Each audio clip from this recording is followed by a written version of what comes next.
Hello everyone, welcome to our channel. आज आपण अशाच एका अनोख्या देशात जाणार आहोत, मोरोक्कोमध्ये. हा एक मुस्लिम देश आहे. मोरोक्को आफ्रिकेच्या उत्तरेकडील टोकावर स्थित आहे.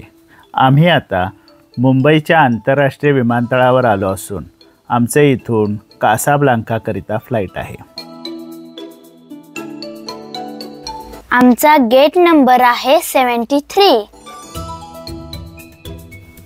प्रवासाकरिता यावेळेस सौदी एअरलाइन्सच्या फ्लाईटने आम्ही जाणार आहोत. आता आम्ही जेद्दाह येथे आलो आणि तिथूनच पुढे कासाब्लांका येथे पोहोचणार आहोत. हे आहे जेद्दाचे एअरपोर्ट. विमानाच्या खिडकीतून कासाब्लांकाचा फर्स्ट लुक दिसतोय. इथे एअरपोर्टच्या बेसमेंटलाच रेल्वे स्टेशन आहे, अगदी युरोपियन स्टाईलने. किती क्यूट ट्रेन आहे ना. मोरोक्को या देशावर युरोपियन प्रभाव अधिक जाणवतो, कारण त्याची युरोपशी असलेली संलग्नता. 40 मिनिटाच्या प्रवासानंतर आम्ही आमच्या रूमजवळ पोहोचलो. कासाब्लांका शहरात मांजरे भरपूर ठिकाणी दिसली. एक एटी इकडे बघ किती क्यूट आहे ना मांजराचे पिल्लू. ही आहे मिसेस नादिया यांची मोरोक्कोन स्टाईलने डेकोरेट केलेली रूम. इथे आम्ही 3 दिवस राहणार आहोत.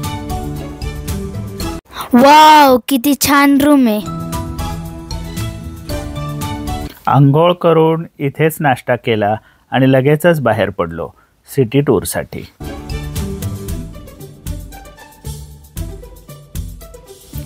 या आगळ्या वेगळ्या मार्केटला मोरोक्कोन भाषेत मदिना म्हणतात.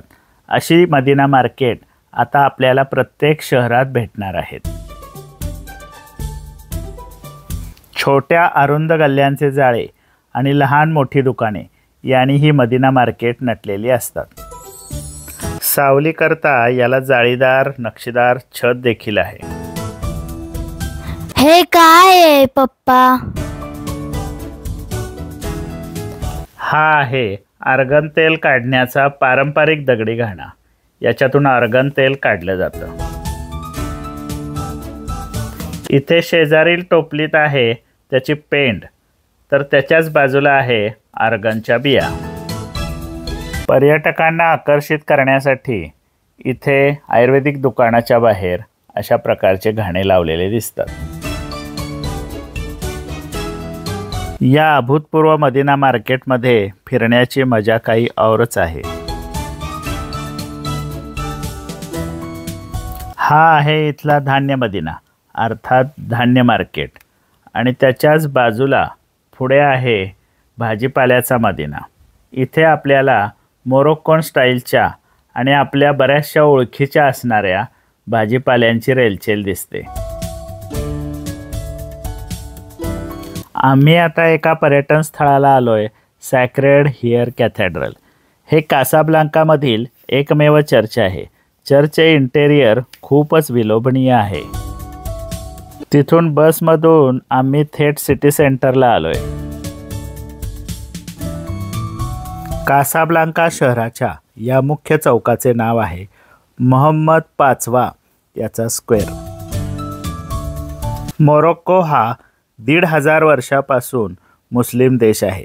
तरीही या देशात स्त्रियांना बुरखा घातलेले व पुरुषांना दाढी राखून गोल टोपी घातलेले अगदी क्वचितच आम्ही पाहिले. सुंदर पुष्करणी, धवलशुभ्र फेसाळते कारंजे आणि दाणे टिपणारी कबुतरे यांनी हा परिसर मनोहारी बनला आहे. मोहम्मद स्क्वेअरपासून ट्राम करून आम्ही युनायटेड नेशन स्क्वेअर या ठिकाणी पोहोचलो. हा वुई कासाब्लांका लिहिलेला इन्स्टा फोटोचा स्पॉट आहे. तिथे समोर असलेल्या ओल्ड मदिना मार्केटच्या मेन गेट समोर आम्ही आलोय. ही वास्तू सुमारे 17व्या शतकात बांधलेली असून त्याला अरेबिक शैलीचा टच आहे. याच्या आतमधील मार्केट आपण सकाळीच पाहिलेले आहे. खास मोरोक्कोन स्टाईलच्या स्मरणवस्तू इथे विकत मिळतात. देश विदेशीचे पर्यटक इथे आपल्याला भरपूर खरेदी करताना दिसतात. या सोव्हिनियर शॉपमध्ये प्रामुख्याने ही चहादाणी महत्त्वाची आहे. इथला लेमन टी हा जगप्रसिद्ध आहे, ज्याला अप्रतिम सुगंध व चव आहे. मोरोक्को ट्रिपमध्ये नक्की एकदा ट्राय करून बघा. वाव, हे कोण आहेत? आपल्या महाराष्ट्रीयन वासुदेवाची कॉपी इथे पाहायला मिळते. हे वासुदेव त्यांच्या कातडी पखालीतले पाणी लोकांना प्यायला देतात. तिथून थेट आलोय हसन सेकंड मॉस्क बघायला. या जगप्रसिद्ध मशिदीची संकल्पना राजा हसन दुसरा याची आहे. ही आफ्रिकेतली सर्वात मोठी मशीद असून या मशिदीचा मिनार 210 मीटर उंचीचा आहे. मशिदीच्या अगदी समोर आपल्याला हे विस्तीर्ण पटांगण दिसते. हे एवढे मोठे आहे की एकाच वेळेला 75,000 लोक प्रार्थनेसाठी इथे येऊ शकतात. या मशिदीचे बांधकाम 1993 साली पूर्ण झाले. याचा मिनार 60 मजली उंच आहे, ज्याच्या टोकावर लेसर किरण आहेत, जे थेट मक्का मदिनेला जातात. रेड सँडस्टोनपासून बनवलेल्या या अप्रतिम इमारतीला बारीक आणि सुबक नक्षीकाम केलेले आहे. अरे बापरे, केवढा हा दरवाजा! या महाविस्तीर्ण दरवाजातून आता आम्ही आत जातोय. आहा, सुंदर नक्षीकाम केलेले खांब आणि जाळीदार महिरपीने सजवलेला हा हॉल बघून मन अगदी थक्क होऊन गेले. याचे आर्किटेक्चर आणि कलाकुसर एकदम अप्रतिम तर आहेच, शिवाय आपल्याला ते एका पौराणिक जगात घेऊन जाते. राजे महाराजे यांचा सुवर्ण काळ आठवतो. किती सुरेख नक्षी आहेत. खास मोरोक्कन शैलीतील घुमटाकार छताला महाप्रचंड झुंबरे लावलेली आहेत. प्रत्येक छताची डिझाईन अत्यंत वेगळी आणि शिसवाच्या लाकडात कोरलेली आहे. सलग उभे असलेले कोरीव खांब आपल्याला रामेश्वरमच्या मंदिराची आठवण करून देतात.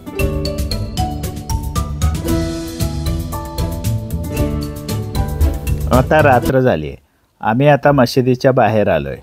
बाहेरचं टेम्परेचर 12 डिग्री सेल्सिअस आहे, त्यामुळे या विस्तीर्ण पटांगणावर खूपच गारवा जाणवतोय.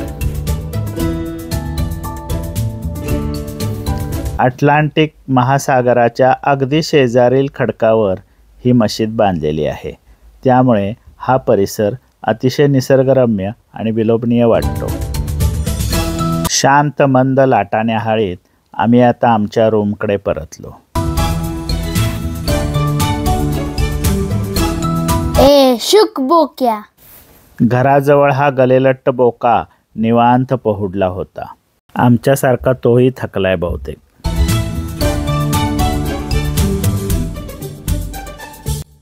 आपल्या मोरोक्कन सहलीच्या पुढील भागात आपण जाणार आहोत मार्केश हे शहर पाहण्यासाठी.